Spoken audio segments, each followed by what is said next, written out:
Northanger Abbey by Jane Austen, Volume 2, Chapter 12. The next morning brought the following very unexpected letter from Isabella. Bath, April.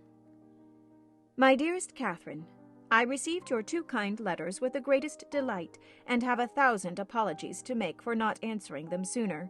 I really am quite ashamed of my idleness, but in this horrid place one can find time for nothing. I have had my pen in my hand to begin a letter to you almost every day since you left Bath, but have always been prevented by some silly trifler or other.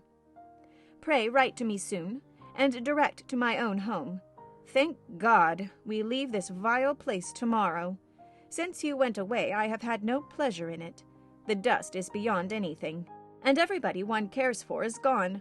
I believe if I could see you, I should not mind the rest, for you are dearer to me than anybody can conceive. I am quite uneasy about your dear brother, not having heard from him since he went to Oxford, and am fearful of some misunderstanding. Your kind offices will set all right. He is the only man I ever did or could love, and I trust you will convince him of it. The spring fashions are partly down, and the hats the most frightful you can imagine. I hope you spend your time pleasantly, but am afraid you never think of me. I will not say all that I could of the family you are with, because I would not be ungenerous, or set you against those you esteem. But it is very difficult to know whom to trust, and young men never know their minds 2 days together. I rejoice to say that the young man whom, of all others, I particularly abhor, has left Bath. You will know from this description I must mean Captain Tilney, who, as you may remember, was amazingly disposed to follow and tease me before you went away. Afterwards he got worse, and became quite my shadow. Many girls might have been taken in, for never were such attentions, but I knew the fickle sex too well. He went away to his regiment 2 days ago, and I trust I shall never be plagued with him again. He is the greatest coxcomb I ever saw, and amazingly disagreeable. The last 2 days he was always by the side of Charlotte Davis. I pitied his taste, but took no notice of him. The last time we met was in Bath Street, and I turned directly into a shop that he might not speak to me. I would not even look at him. He went into the pump-room afterwards, but I would not have followed him for all the world. Such a contrast between him and your brother. Pray, send me some news of the latter. I am quite unhappy about him. He seemed so uncomfortable when he went away, with a cold or something that affected his spirits. I would write to him myself, but I have mislaid his direction, and, as I hinted above, am afraid he took something in my conduct amiss. Pray explain everything to his satisfaction, or, if he still harbours any doubt, a line from himself to me, or a call at Putney when next in town, might set all to rights. I have not been to the rooms this age, nor to the play, except going in last night with the Hodges, for a frolic at half price. They teased me into it, and I was determined they should not say I shut myself up because Tilney was gone. We happened to sit by the Mitchells, and they pretended to be quite surprised to see me out. I knew their spite. At one time they could not be civil to me, but now they are all friendship. But I am not such a fool as to be taken in by them. You know I have a pretty good spirit of my own. Anne Mitchell had tried to put on a turban like mine as I wore it the week before at the concert, but made wretched work of it. It happened to become my odd face, I believe. At least Tilney told me so at the time, and said every eye was upon me. But he is the last man whose word I would take. I wear nothing but purple now. I know I look hideous in it, but no matter. It is your dear brother's favourite colour.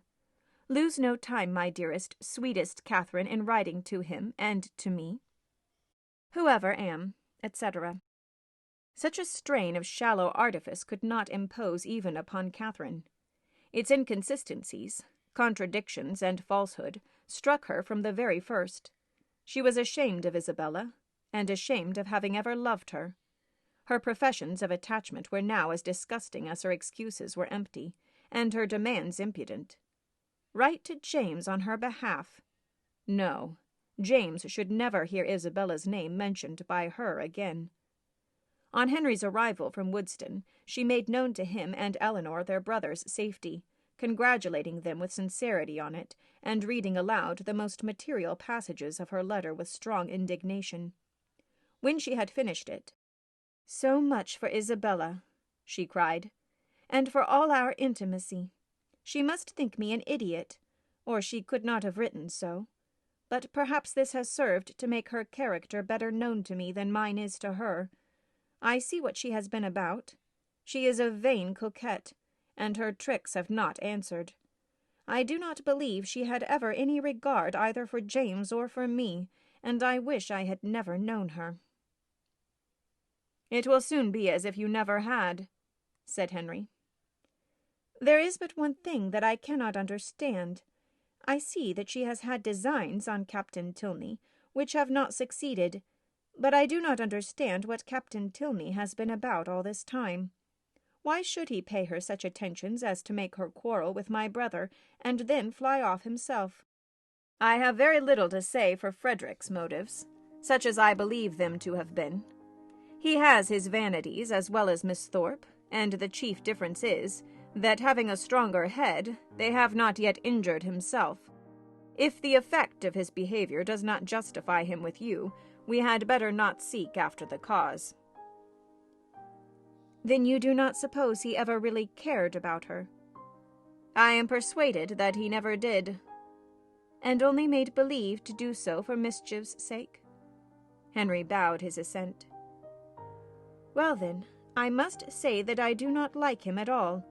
Though it has turned out so well for us, I do not like him at all. As it happens, there is no great harm done, because I do not think Isabella has any heart to lose. But suppose he had made her very much in love with him?" "But we must first suppose Isabella to have had a heart to lose, consequently to have been a very different creature, and in that case she would have met with very different treatment." "It is very right that you should stand by your brother."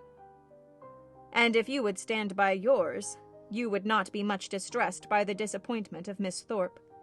But your mind is warped by an innate principle of general integrity, and therefore not accessible to the cool reasonings of family partiality, or a desire of revenge."